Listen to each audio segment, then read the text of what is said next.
What vile ritual forced a physician to touch the sacred flesh of a god-king? In ancient Egypt, pharaohs were worshipped as gods, yet even their divine bodies needed cleansing.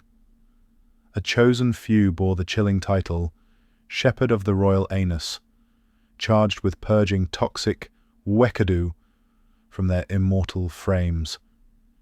Beneath the splendor of pyramids lurked grotesque rites of hygiene, cruel punishments, and macabre mummifications. These were the secrets Egypt tried to hide, filthy, forbidden, and terrifying. In the golden twilight of ancient Egypt, where the Nile's lifeblood nourished a civilization of unparalleled splendor, a sinister truth lurks beneath the surface. The land of pharaohs, revered as gods incarnate, was a realm where divine worship entwined with grotesque rituals, where the pursuit of purity birthed practices that would horrify the modern soul. From the sacred chambers of Memphis to the shadowed sands of unmarked graves, the society wove a tapestry of brilliance and depravity. Its physicians, priests, and embalmers crafted a world where the sacred and the sordid were indistinguishable, where immortality demanded repulsive sacrifices. This narrative ventures into the abyss of Egypt's hidden history, unveiling secrets that stain the legacy of a people both exalted and reviled. A journey through this dark labyrinth reveals not merely a civilization, but a chilling mirror to humanity's deepest obsessions. Yet this is but the prelude to a far more gruesome tale.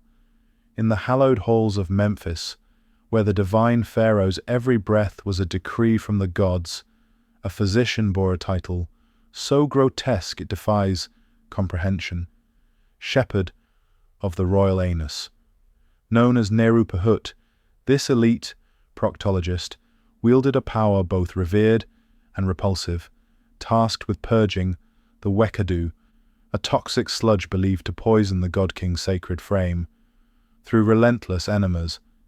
This was no mere hygiene. It was a ritual of divine purification, a macabre dance of intimacy and power, where the physician's hands breached the untouchable, their skill a bridge between mortal and divine. Inscriptions at Giza, etched around 2200 BC, immortalize figures like Iranket, whose title as guardian of the royal rectum elevated them to near-divine status, their hands anointed by the filth of gods. This obsession with bodily purity was no royal eccentricity, but a cultural cornerstone. Commoners too embraced enemas, inspired by myths of Thoth, the ibis-headed god, whose curved beak cleansed his own rear in a sacred act of self-purification. Greek chroniclers, Herodotus and Diodorus Siculus, marveled at this fixation, noting its prevalence across all strata of society, from the lowliest peasant to the exalted pharaoh. The shepherd's role, though grotesque, was a coveted honor, a testament to Egypt's reverence for the body as a vessel of divinity. Yet, beneath this sacred veneer lay a chilling truth. The act of purging the divine was a daily confrontation with the mortal frailties of those deemed immortal, a ritual that bound physician and god-king in a perverse intimacy. The tools of this trade, enemas of water and herbs, were wielded with precision, yet the act was steeped in a grim reverence that blurred the sacred and the sordid. To touch the pharaoh was to touch eternity, yet to do so in such a manner was to wallow in the basest of human realities. This grotesque paradox of divinity and degradation set the stage for even darker practices in Egypt's shadowed history. Yet, this was but the beginning of a civilization's descent into the abyss of obsession.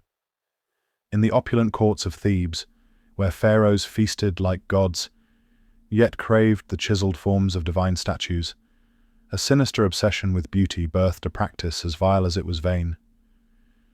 To maintain their godlike physiques, Egypt's elite swallowed castor oil laxatives with reckless abandon, purging their bodies thrice monthly in a desperate bid to sculpt perfection from excess. These were no mere purges. They were brutal rituals of self-inflicted torment, chaining royals to primitive indoor latrines, foul chambers where the stench of divine indulgence lingered in a world devoid of plumbing. The pursuit of a slender, muscular ideal, akin to the polished figures etched in temple stone, drove these god-kings to embrace a doctrine of expulsion, where disease and decadence were flushed away with equal fervor. This mania for bodily perfection was no secret, but a cultural obsession, recorded by chroniclers who noted the elite's fixation on appearance over health. The laxative, a bitter elixir of castor oil, was no mere remedy, but a societal sacrament, taken as fervently as offerings to Amun. Yet, this practice was a perilous gamble. The relentless purges, believed to expel all ailments under the mantra, "better out than in," likely hastened many to premature graves, their bodies ravaged by dehydration and exhaustion. The absence of modern sanitation only deepened the horror. Palaces reeked of the consequences, where even divine rulers could not escape the mortal stench of their vanity. Commoners, too, adopted this perilous habit, popping laxatives like sacred charms, convinced that purging was the path to purity. The psychological toll of this obsession reveals a society enslaved by its own ideals, where the divine image was a cruel tyrant demanding sacrifice. Pharaohs, cloaked in godhood, were as vulnerable to vanity as any mortal, their bodies a battleground of indulgence and punishment. This grotesque pursuit of beauty, masked as divine necessity, exposed a chilling truth: even gods could be undone by their own desires.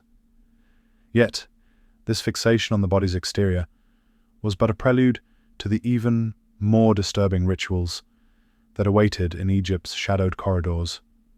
In the shadowed sanctuaries of ancient Egypt, where life and death danced in eternal balance, a chilling ritual emerged to divine the miracle of creation. Women, seeking to confirm the spark of life within, were subjected to tests so grotesque they blur the line between science and sorcery. One method required them to urinate on pouches of barley and wheat, a practice startlingly prescient, detecting pregnancy through sprouting seeds, a method validated millennia later by a 1963 study as 70% effective, sensing the hormone human chorionic gonadotropin. Yet, this scientific marvel was shrouded in superstition. If barley sprouted first, a boy was foretold. If wheat, a girl, a baseless prophecy that mocked the gods' own wisdom. More horrifying were the alternative rites. Physicians concocted a mash of beer and dates, forcing women to consume it until they vomited, the frequency of retching supposedly revealing pregnancy. Others inserted cloves of garlic or onions into a woman's most intimate recesses, leaving them to fester overnight. In the morning, her breath was sniffed for traces of the pungent intruders, a bizarre belief that all bodily orifices were mystically linked. If the scent was absent, her womb was deemed barren, a verdict as cruel as it was absurd.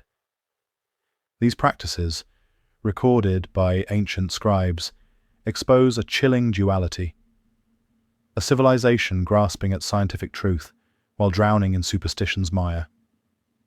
Women, even those serving as physicians alongside men, endured these humiliating ordeals, their bodies a canvas for Egypt's obsession with fertility and divine will. The psychological toll was profound, as hope and shame intertwined in rituals that reduced sacred creation to grotesque spectacle. The interplay of ingenuity and ignorance reveals a society teetering on the edge of enlightenment, yet tethered to the barbaric. These tests, both innovative and degrading, were a haunting reflection of a culture that revered life, but revelled in its debasement. Yet, this grotesque probing of the body was but a shadow of the deeper cruelties inflicted upon Egypt's women, whose plight in a man's world would soon unravel. In the shimmering courts of ancient Egypt, where women could wield the scepter of power, owning land, suing, or dissolving marriages, a darker truth festered beneath their gilded freedoms. Despite their legal might, women were ensnared in a web of social scorn, their bodies and spirits prey to a society that revered, yet reviled them. On the sacred banks of the Nile, during festivals meant to honor the gods, men brazenly catcalled, whistled, and flashed their privates. As recorded by Herodotus, their impunity, a stain on Egypt's divine veneer. Under Ptolemaic rule, such harassment flourished, with victims often blamed, their honor trampled in the dust of patriarchal disdain. More sinister still were the love potions, vile brews of dandruff, tick blood, and semen, crafted to ensnare unwilling hearts or shatter marriages. These concoctions, steeped in magical obsession, were no mere folklore, but a chilling reflection of a culture that sought to bend women's will through sorcery's foul embrace. Women, though equal in law, capable of economic and political feats rivaling men, were socially shackled, their liberal spirits mocked in texts that preached their inferiority. The psychological toll was a silent scream, as women navigated a world that granted them power, yet denied them dignity. Their autonomy, a fragile illusion against a tide of ridicule and violation. This duality of empowerment and degradation painted a society at war with itself, where women like Hatshepsut donned false beards to claim divine authority, yet could not escape the leers of the profane. The sacred and the sordid collided in a culture that celebrated gender fluidity in myth, gods shifting forms, women promised transformation into men in the afterlife, yet punished those who dared defy social chains. These acts of harassment and manipulation were not mere transgressions, but a systemic cruelty, a grotesque mirror to Egypt's obsession with control. The plight of its women, both exalted and debased, was a haunting prelude to the even darker mechanisms of justice and death that awaited in the shadows of the pyramids. In the shadowed aftermath of Pharaoh Ramesses III's assassination, a chilling decree echoed through Egypt's palaces. Silence was treachery, and treachery demanded blood.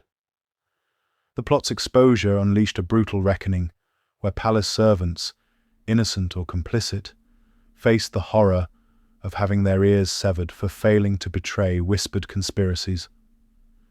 This witness-battering program, born from the ashes of regicide, forged a culture of fear, where every ear strained for secrets and every tongue risked ruin.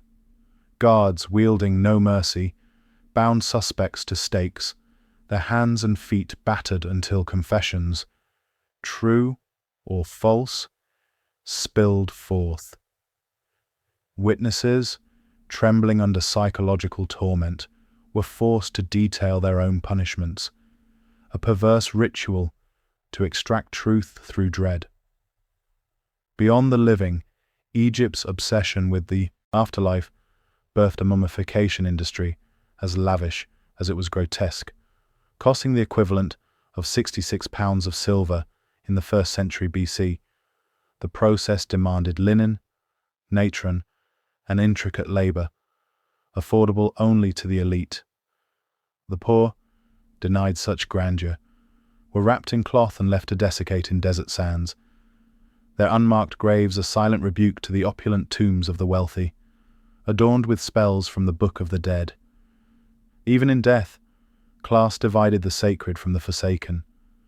The discovery of Tutankhamun's tomb in 1922 revealed a macabre anomaly. A young pharaoh mummified with an erect phallus, possibly not his own, a grim enigma hinting at embalmer's tampering. This bizarre act, set against beliefs in gender fluidity, where gods shifted forms and women transformed in the afterlife, underscored a culture where death was as manipulated as life.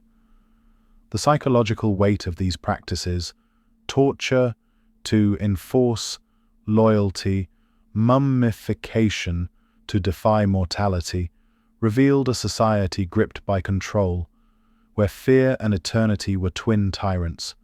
The screams of the tortured and the silence of the mummified wove a chilling tapestry of a civilization that revered order, yet reveled in cruelty.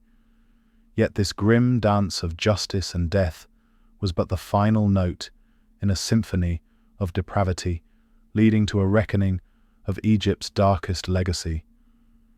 In the shadowed heart of ancient Egypt, where pyramids pierced the heavens and pharaohs were worshipped as gods, a civilization's brilliance was marred by a grotesque underbelly.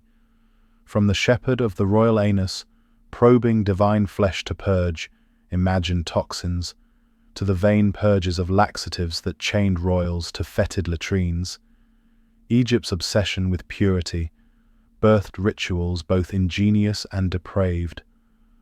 Women, granted legal might, were humiliated by crude tests and leering crowds, while torture and costly mummifications enforced order and chaste eternity.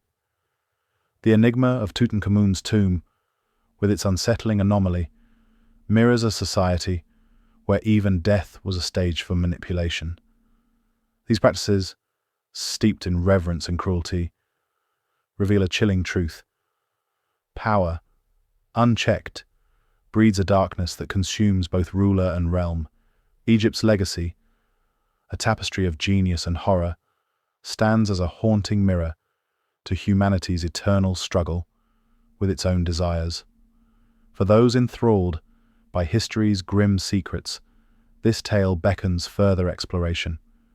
Engage with its shadows, share its revelations, and subscribe to unearth more haunting chronicles. Yet, in the silence of Egypt's sands, the echoes of its depravity linger, a warning etched in time.